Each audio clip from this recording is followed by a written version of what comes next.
Hello guys, magandang tanghali. So ngayon, nakikita niyo itong itlog dito sa plato. So may nakita lang po ako na video na gagayahin ko po. Tingnan natin kung legit ba talaga. So ito po yun, no? Yan. So ngayon, gagamit tayo ng ganitong mineral. Wala po kasing ganun na malaking mineral. Ito, try natin kung legit ba talaga. Para yung pangmadali ang pagpaghiwalay mo yung yellow at saka puti ng itlog.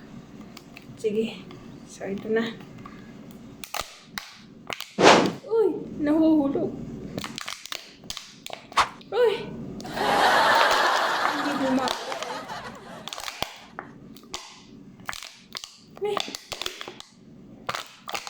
Oh!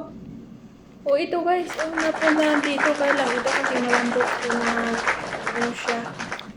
Malambot na mineral.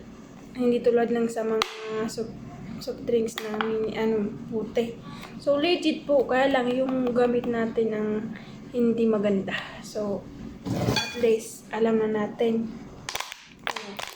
Ayan, nalipat na. Oh. Ganun lang pala kasimple. So yun lang, sana nagdagdagan naman ng ating kaalaman. Maraming salamat sa panonood. Bye-bye!